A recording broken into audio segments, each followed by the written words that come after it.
बिस्मिल्लाहिर्रहमानिर्रहीम। अस्सलाम वालेकुम नाज़रीन, मैं हूं आपका होस्ट अहमद फवाद। आज तारीख है 25 जून और दिन है बुध का। 3 खबरें आज की व्लॉग में आपके साथ शेयर करूंगा। पहली बड़ी ब्रेकिंग न्यूज़ तो ये है कि आर्मी चीफ पर अमेरिका में दाखिले पर पाबंदी से मुतल्लिक जो एक कांग्रेस का बिल था, इस मामले में बड़ी इंपॉर्टेंट डेवलपमेंट हुई है। कांग्रेस ने एक कमेटी तश्कील दी है जो कि इस मामले से मुतल्लिक ना सिर्फ शवाहिद इकट्ठे कर रही है बल्कि कुछ गवाहियां भी उनकी जानिब से रिकॉर्ड कर ली गई हैं। क्या डेवलपमेंट्स हुई हैं जी, कुछ एक्सक्लूसिव डिटेल्स इस हवाले से आपके साथ में शेयर करूंगा जी। दूसरे नंबर पर नाज़रीन खबर ये है कि अली अमीन गंडापुर आज सुबह सुबह अचानक से सुप्रीम कोर्ट ऑफ पाकिस्तान में पहुंची और वहां पर उन्होंने जस्टिस मंसूर अली शाह साहब जो हैं उनसे उनका आमना सामना हुआ। उनकी अदालत में वो गए और इमरान खान साहब से मुलाकात की जो इस्तदा है वो की गई और सारा मैटर सामने रखा गया कि उनकी इमरान खान साहब से मुलाकात नहीं होने दी जा रही। जस्टिस मंसूर अली शाह साहब ने अली अमीन गंडापुर से क्या कहा, क्या मुकालमा हुआ अदालत के दौरान, क्या जो हिदायत है वो मंसूर अली शाह साहब की जानिब से दी गई, इस पर भी कुछ तफसीलात आपके साथ शेयर करूंगा। और आखिर में आपको बताऊंगा कि वाशिंगटन से एक इंतहाई अहम जो तस्दीक है वो सामने आई है और ये तस्दीक ये सामने आई है कि ईरान पर जो अमेरिका की जानिब से 12 बम गिराए गए थे, इसमें ईरान को ज़्यादा नुकसान नहीं हुआ बल्कि ईरान अपने जो एटमी प्लांट्स हैं उनको सेव करने में कामयाब रहा है और अमेरिका को नाकामी हुई है। इस पर भी कुछ तफसीलात हैं वो भी आपके साथ शेयर करूंगा। पहली खबर की तरफ नाज़रीन बढ़ते हैं कि कांग्रेस की जानिब से एक तो बिल जो विल्सन ने जो पेश है वो किया था, इस बिल के ऊपर बाकायदा तौर पर जो नंबर है वो भी लग गया है। जो टाइम होता है इसका वो 180 दिन होते हैं, यानी कि 6 माह का टाइम होता है कि 6 माह के अंदर ये जो बिल है ये असेंबली में इसके ऊपर जो वोटिंग है वो की जाती है पास करने के लिए। इसमें अभी तक की जो कार्रवाई हुई है वो ये है कि पेश कर दिया गया है, पेश करने के बाद कमेटी में भेज दिया गया है, कमेटी से अप्रूवल के बाद दोबारा जो है ये उनकी जो पार्लियामेंट है वहाँ पर आएगा, वोटिंग होगी और वोटिंग के बाद इसको पास जो है वो बाकायदा तौर पर कर लिया जाएगा। तो इस सारे प्रोसीजर में थोड़ा वक्त लगता है, 6 महीने लगते हैं। इसमें जो विल्सन की जानिब से ये एक इकदाम किया गया था कि जो उनके पार्लियामेंटेरियंस थे उन्हें जो विल्सन की जानिब से ये बिल भेजा गया था और कहा था कि इसके ऊपर आप सिग्नेचर करते चलें ताकि ये हमें पता चल सके कि कितने जो वोट हैं वो हमारी हिमायत में हैं और अगर हमारे पास मतलूबा नंबर पूरा हो जाता है तो फिर हम जोर डाल सकें जी कि नंबर पूरे हैं, आप इसके ऊपर वोटिंग करवाएं।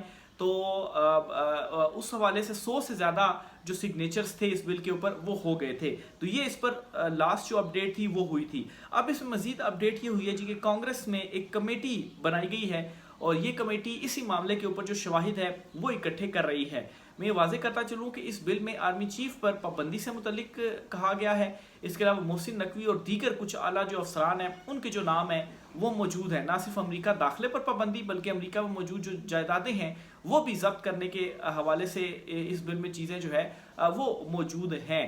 तो सोचा ये जा रहा है जी कि अगर वहाँ पर पाबंदी लग जाती है अमेरिका में दाखिले पर तो इससे क्या होगा, कुछ फ़र्क तो नहीं पड़ने वाला। तो ऐसा बिल्कुल भी नहीं है।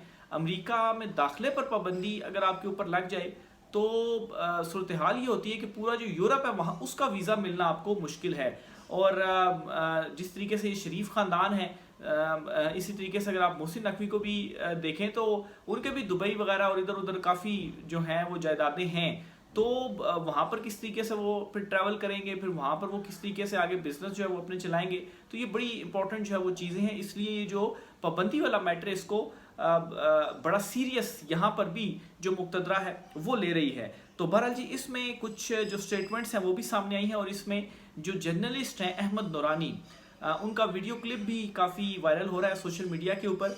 उन्होंने इसमें एक स्टेटमेंट दी है और स्टेटमेंट में जी उन्होंने अपने ऊपर होने वाले, अपनी फैमिली के ऊपर होने वाले तमाम मजालिम का उन्होंने जिक्र किया कि कैसे उनकी ज़ुबान बंदी जो है वो की जाती रही, फिर वो अमेरिका आ गए, यहाँ पर उन्होंने फैक्ट फोकस जो थी वो वेबसाइट बनाई, यहाँ पर जो करप्शन की कहानियाँ थी वो उन्होंने बेनकाब की, फिर उस वेबसाइट पर भी पाकिस्तान में पाबंदी जो थी वो लग गई, फिर उनको धमकाया भी जाता रहा। लेकिन चूँकि वो अमेरिका में थे तो वहाँ पर उनको ये था जी कि वो एटलीस्ट अपनी जो स्टोरीज़ हैं वो कर सकते हैं। लेकिन फिर उसके बाद उनकी जो फैमिली थी, उनके जो 2 भाई थे उनको उठा लिया गया और 33 दिन तक उन्हें गायब रखा गया। उनको ज़ाहिर सी बात है जो है वो टॉर्चर वगैरह आपके हैं या उनके ऊपर जो सख्तियाँ वगैरह हैं वो की गई और उन पर सख्तियाँ करने के बाद अहमद नूरानी से जो है वो ये था जी कि वो अगर अपनी ज़ुबान बंद कर ले तो उनको छोड़ दिया जाएगा, लेकिन डटे रहे अहमद नूरानी, बोलते रहे और फिर उसके बाद उनके भाइयों को 33 दिन बाद छोड़ा गया। लेकिन अब उनकी फैमिली की सूरत हाल ये कि तमाम उनके जो अकाउंट्स हैं वो फ्रीज कर दिए गए हैं।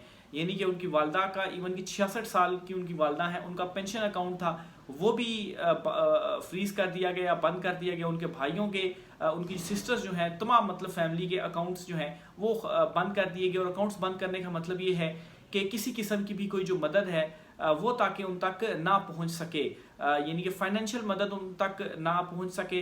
अगर फाइनेंशियल मदद नहीं पहुंच सकेगी तो ज़िंदगी के जो मामलात हैं वो किस तरीके से वो चलाएंगे। अगर अहमद दुरानी ख़ुद अमेरिका से, उन्होंने ये भी कहा कि यूट्यूब उनका वाहिद सहारा है जहाँ से वो इनकम उनकी जनरेट होती है, तो वो भी ज़ाहिर सी बात है आप अगर पैसे भेजेंगे अपनी फैमिली के पास तो अकाउंट्स के ज़रिए भेजेंगे। अकाउंट्स ऑलरेडी उनके ब्लॉक किए हुए हैं या फ्रीज किए हुए हैं, तो ना अहमद दुरानी अपनी फैमिली की हेल्प कर सकते हैं, ना उनकी फैमिली वाले कोई जॉब वगैरह कर सकते हैं, क्योंकि वो जॉब करेंगे तो उनके अकाउंट्स में ही उनकी जो सैलरीज हैं वो आनी होती हैं और वहाँ से ही उनका जो निज़ाम है रोज़मर्रा वो चलना होता है। तो इस तरह से अब जो है वो तंग किया जा रहा है। तो ये जी उन्होंने सारी स्टेटमेंट दी। उन्होंने कहा कि कौन कौन इसमें है मुलविस, और ये जो कमेटी अब ये शवाहिद भी इकट्ठे कर रही है और अहमद दुरानी की भी इस तरह की स्टेटमेंट सामने आ गई। इसके अलावा एक और शख्स के हवाले से बताया जा रहा है, उनकी भी जो स्टेटमेंट है वो सामने आई है। तो ये बहुत बड़ी जो डेवलपमेंट्स हैं इस मामले के ऊपर अमेरिका में चल रही हैं। ओवरसीज जो पाकिस्तानी कम्युनिटी है वो अपना एक एक्टिव रोल जो है वो प्ले कर रही है। दूसरी खबर यह है जी कि अली अमीन गंडापुर अचानक से आज सुप्रीम कोर्ट ऑफ पाकिस्तान पहुंचे हैं और ख़बर यह है कि उन्होंने चीफ जस्टिस याह्या अफरीदी साहब की अदालत में जाना था, लेकिन चीफ जस्टिस याह्या अफरीदी चूँकि लाहौर रजिस्ट्री में है और बेंच नंबर 1 जो है या कोर्ट नंबर 1 जो है वहाँ पर इस वक्त जस्टिस मंसूर अली शाह साहब जो हैं वो बैठते हैं, क्योंकि सीनियर तरीन उनके बाद वही हैं। तो चीफ जस्टिस के बाद सुप्रीम कोर्ट ऑफ पाकिस्तान का जो रूम नंबर 1 होता है, अगर वो मौजूद ना हो तो फिर जस्टिस मंसूर अली शाह साहब उस कोर्ट रूम नंबर 1 में अपनी अदालत लगाते हैं। तो अली अमीन गंडापुर जो है वो कोर्ट रूम नंबर 1 पहुंचे, लेकिन वहाँ पर उन्होंने देखा जी कि जस्टिस मंसूर अली शाह साहब की अदालत है, तो खैर वो रोस्टम पर आए। इसके अलावा उनके जो बुकला हैं वो भी वहाँ पर मौजूद थे और उन्होंने रोस्टम पर आकर जस्टिस मंसूर अली शाह साहब से मुकालमा किया और कहा जी कि इमरान खान साहब से मुलाकात नहीं करने दी जा रही। एग्जैक्ट जो सारी समात है उसका हवाल मैं आपके सामने रखता हूँ। फिर अली अमीन गंडापुर का ये जो अमल है जो उन्होंने किया, ये कैसे एक पब्लिक स्टंट है। बजट तो आपने पेश मंजूर जो है वो कर लिया इमरान खान साहब से पूछे बगैर, और अब आप कह रहे हैं जी कि मुलाकातें नहीं करने दी जा रही। तो पहले आप कहाँ पर थे इमरान खान साहब से? तो कब से मुलाकातें नहीं करने दी जा रही? आप पहले आ जाते, सुप्रीम कोर्ट बजट मंजूर करने से पहले आप आ जाते, कहते जी कि बजट मंजूर करना है, दरखास्त देते। लेकिन सब कुछ करने के बाद आप आ रहे हैं एक पब्लिक को ये बताने के लिए कि जी देखें जी मैं तो बड़ा एक्टिव हूँ और हम तो जो कोशिशें हैं वो कर रहे हैं। वज़ीर आला KP अली अमीन गंडापुर वकला के हमरा अचानक सुप्रीम कोर्ट पहुंच गए। इमरान खान से मुलाकात ना कराने का मामला जस्टिस मंसूर अली शाह की अदालत में उठा दिया।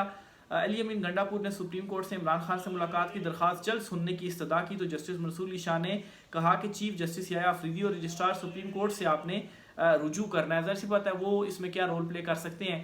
अगर आप चाहते हैं कि हो तो आप चीफ जस्टिस से कहें या रजिस्ट्रार के पास जाएँ। KP के बजट के सिलसिले में इमरान खान से मुलाकात ना कराने पर अली अमीन गंडापुर ने जी एडवोकेट लतीफ़ खोसा और advocate general KP Shah Faisal के साथ सुप्रीम कोर्ट का कमरा अदालत नंबर 1 में मौजूद जस्टिस मंसूर अली शाह के बेंच के सामने पेश हो गए।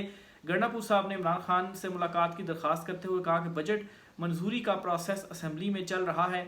इमरान खान पार्टी के सरबराह हैं, उनका एक विजन होता है, ताहम हमारी बार बार गुजारिश के बावजूद इमरान खान से मुलाकात नहीं कराई गई। PTI की बजट कमेटी इमरान खान से मुलाकात करेगी। अली अमीन गंडापुर ने अदालत के सामने मौक़िफ़ रखा कि इमरान खान ने सुप्रीम कोर्ट को ख़त भी लिखा था जिस पर चीफ जस्टिस याह्या अफरीदी ने अच्छे रिमार्क्स दिए थे। ख़त के साथ इमरान खान ने सबूत भी लगाए थे, ताहम इस ख़त पर कोई अमल नहीं हुआ। वकील लतीफ़ खोसा ने कहा कि इमरान खान से मुलाकात की दरख्वास्त जल्द सुनी जाए। दरख्वास्त भी आज उन्होंने दायर कर दी है। जस्टिस मंसूर अली शाह ने कहा कि चीफ जस्टिस याह्या अफरीदी लाहौर में है, जबकि आपने गलत दरवाज़ा खटखटाया है जुडिशल साइट पर, हम कुछ नहीं कर सकते, आप चीफ जस्टिस से रुजू करें, यही बेहतरीन तरीका है ताकि आपका वक्त बचेगा। लतीफ़ खोसा ने कहा आपका आशीर्वाद चाहिए और साथ ही मामला चीफ जस्टिस को भिजवा सकते हैं। जस्टिस मंसूर अली शाह ने कहा chief justice Yahya Afridi practice and procedure committee के चेयरमैन हैं, बेहतर है कि चीफ जस्टिस और रजिस्ट्रार सुप्रीम कोर्ट से रुजू करें।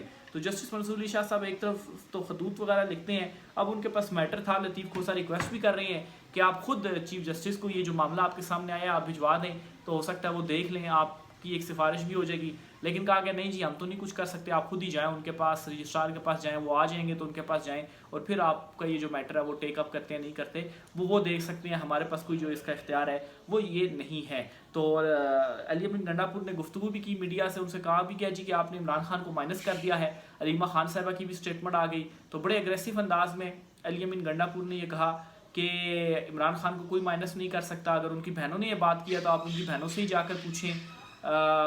इमरान खान जो है वो हमारे लीडर है, इमरान खान को कोई माइनस नहीं कर सकता। लेकिन उनकी जो टोन थी वो कुछ रिस्पेक्टफुल उनकी टोन नहीं थी इमरान खान साहब की फैमिली के हवाले से, जो मुझे अंदाज़ा हुआ। तो बहरहाल अली अमीन गंडापुर जो हैं उनको ये समझना होगा कि इमरान खान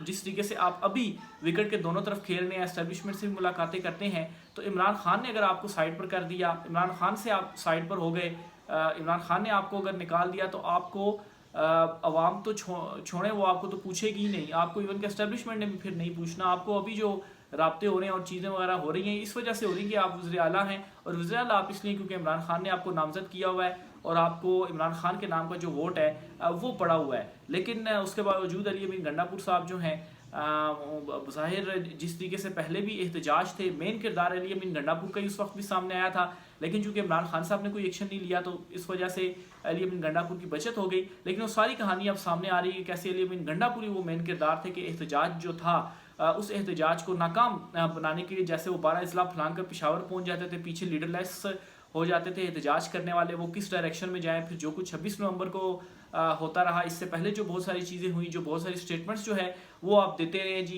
इमरान खान साहब ने अभी एहतजाज की कॉल दी थी और अली अमीन गंडापुर कहते हैं जी कि हम भी फिर आप बंदूकें चलाएंगे तो हम भी बंदूकें लेके आएंगे।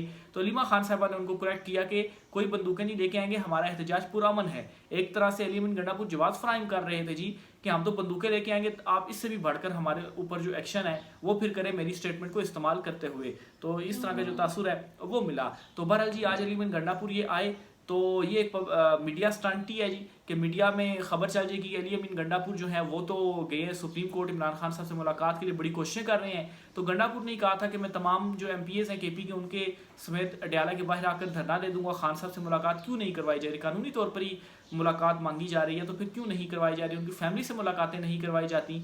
तो ऐसा तो कुछ भी अली अमीन गंडापुर ने नहीं किया और आज आकर सुप्रीम कोर्ट में आप जो दरखास्तें हैं वो दे रहे हैं। तो बहरहाल जी एक्सपोज हो रहा है सारा सिस्टम भी। आज जस्टिस मंसूर अली शाह मजीद एक्सपोज हो गए हैं।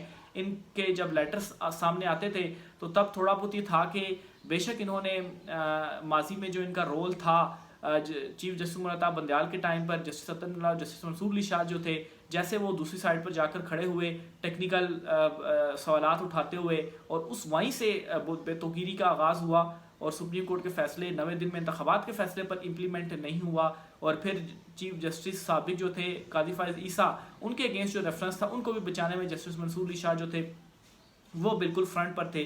तो इनके लेटर्स के बाद लगा कि वो तमाम इकदामात जो इनसे गलत हुए शायद होगा कि ये जो है वो कोई एक्शन ले लें। लेकिन आज ये दरख्वास्त गई तो इस पर उन्होंने कहा जी कि हम भेजते भी नहीं हैं चीफ जस्टिस को, ये मैटर आप खुद ही जाएं और करें, हाँ हमारी तरफ से जो है वो सरेंडर है।